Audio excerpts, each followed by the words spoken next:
Hello, what is happening? Welcome to Premier League Preview Game Week 7, and we've got some differences, as you can see, the setup's different, you've got something beautiful to look at, and then you've also got my PC. And then I've also got something different as well in terms of what you guys can actually see on the screen. I'll show you it right now. So the Wolves and Palace game is a little bit more of a detailed information, so then you guys can have a look as well. On there you've got the score predictions, my bet predictions, where they are in the league, how many games have won and lost, goals for and against, and also the total points. Are these teams both on 10 points? Yeah, they are, aren't they? Yeah, so these teams are right next to each other on the table. I've gone for a Wolves 1-0 win. I think it's going to be a tight one. As we all know, Wolves in the first half, nothing really happens with them, and then everything just comes to life in the second half, like in the Newcastle game.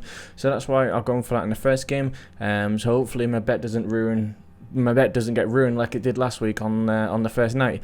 But yeah, I've gone for a Wolves 1-0. Moving on to the next game, we have Sheffield United versus Manchester City.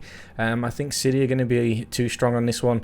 They are without the likes of Aguero. Jesus is possibility back, but I think Sterling's going to be leading the line. For Sheffield United, are they going to be strong enough? I think they're going to make it difficult. I feel like it could be like a 1-0. A 1-0 to Man City. They've not been prolific going forward, but I feel like this could be the game where it starts City's season. Hopefully it is, because you do kind of want to see more teams towards the top. I've gone for 2 or 3 goals in the match because I'm really unsure, how this game's going to be. I don't think it's a very difficult game to judge because it's away from home for City, and both teams haven't been great. I mean, if you look at the table, they're both 19th and 13th. This is not the most exciting game in the world if you looked at it from a table point of view.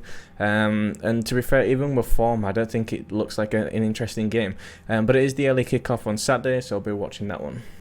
The 3 o'clock kickoff is between Burnley and Chelsea. Again, 18th and 10th in the league. Is it the most interesting? Who knows? It's a hard one to predict when you're just looking at the table as it lies. But I've gone for this one for a 2-0. My bet prediction, I've gone over 2.5 goals. Looking at it now, I kind of slightly regret it. I think it could be under, but I've gone for over. I'm gone for the opposite of what I chose. I've gone for also a Chelsea 2-0 win after the kind of prolific win in the Champions League. I do expect Burnley to maybe score and be the first team to score against Mendy. He hasn't conceded yet as Chelsea goalkeeper. I think this could be it, but looking at Burnley, they've only scored 3 goals so far this season, so relying on them to get that first goal is not really, a good thing to do. But I think, 3 o'clock kickoffs previously have been really good. Chelsea have been a part of them as well, and there's been a lot of goals too. So I'm kind of hoping for the same thing. But the games which haven't been most exciting is the 5:30 PM, and that's between Liverpool and West Ham. But I'm looking at both teams. They've already scored 12 and 15 goals each, but Mikel Antonio is out. And it is a huge blow to West Ham. I still feel like they will do well. I think it kind of, they need to show as a team that they can play without him. I've gone for both teams to score as well. I do think it's going to be a bit of a scrappy game, this one. If West Ham go ahead, then I feel like this could be like a 1-1. Hopefully West Ham do go ahead because it'll make the game a lot more interesting. But I think, as long as they go ahead, I think the both teams to score is a pretty much sure prediction because Liverpool are always bound to score. I mean, the second top scorers in the league, but they're also, I think they've conceded the most. No, actually, no, there's like the bottom teams who haven't they? Yeah, but Liverpool, one of the worst defences, but then again, that was against that one game against Villa. But yeah, I think it's going to be a tight one. Liverpool aren't as emphatic going forward as normal, and obviously they're still without the likes of Van Dijk. Fabinho could be out, and also Matip. So we'll see what the lineup is like, but I still expect Liverpool to pull through. The 12 o'clock kickoff on Sunday is between Villa and Southampton. This is another very good game. I think it's going to be very interesting. And I've gone with a draw because I'm still not sure about Villa. I think the 3-0 loss last week, they need a reaction. And I think a point against Southampton wouldn't be a bad result. Southampton are on form at the moment, especially after the win against top of the league Everton last week. It's going to be a tight one. What I saw in the preview is Villa haven't conceded a goal in the first 30 minutes so far this season. Actually, the last 9 games, sorry, not the beginning of the season. So it's been a while since someone scored early, and I think Southampton, again, like they did against Everton, will be looking to soak up the pressure and then possibly hit them on the counter-attack. But I think second half is where the game's going to be a little bit more open and where the teams are going to go for it more, because both teams, they'd love to get both of them would love to get 3 points. I think they have the capability, but that's why I feel like a draw is going to be a fair result. The one game I'm kind of dreading this weekend is between Newcastle and Everton. I think the way that Newcastle play is very negative, but also Everton are without a lot of main players. The likes of Coleman and Dean is out, so the fullbacks are gone. Holgate's out, Richarlison's out, James Rodriguez could possibly be out as well. Shelby's out, and so is Matt Ritchie, but I'm sure they're not going to be, a massive miss to Newcastle, because I think regardless they're still not going to play that great. I think if there's going to be 0-0 this week and it's going to be this game, I'll be very shocked if it is over 2.5 goals, because I think Everton's creativity is gone if James is out, and also the fullbacks, they're like the main kind of players that supply to Calvert-Lewin, and Newcastle as well. They're going to be relying on St. Maximin, and he's going to have a blinder of a game, and possibly will, but I think it will be a tight one. Can we call this one like the biggest game of the weekend? I think club stature wise, yes, but league table wise, no. And it's surprising to say this when it's Manchester United and Arsenal, 15th against 11th. I think I feel like United have got this one. United's form since international weekend has proven that United are, getting back to where they were before. Both teams to score is what I've gone for in the bet. I think Arsenal have to go out there and attack, and it's not something that they have been doing recently as much, and they've lost the last two games as well against City and Leicester, so they need to go and show that they are still a team that is transitioning, because they're not really showing it like what they are starting to kind of do Arsenal things. They haven't scored in the last two games as well, so I can't see them going 3 games without a goal in the league.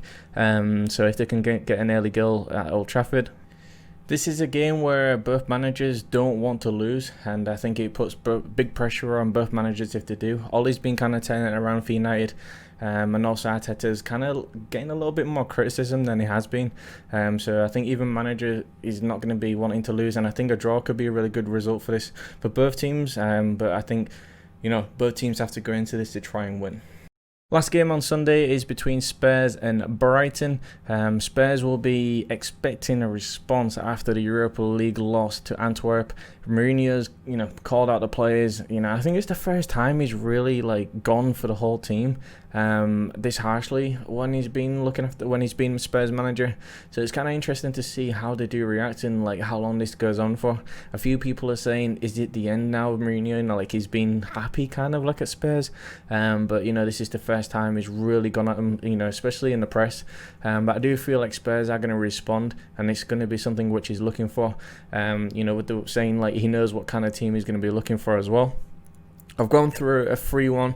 I think Spurs are going to be they're going to be quick off the blocks. They're going to get a couple of goals straight away. Didn't expect Brighton to kind of start to play, because they are a good footballing team, but they just don't really seem to get the results maybe they deserve. Especially when the games against Palace and also the draw against West Brom at home. But I feel like Spurs towards the end of the game, they need to start seeing out games, and that's not something that they're doing as well at home. And I think this could be a game where they actually get their shit together. Hopefully they do, and they can grab the win. Moving on to Monday, we have Fulham against West Brom. When I looked at this fixture, I was like, oh great, it's another one of those fixtures where the bottom 3 or 4 are playing each other.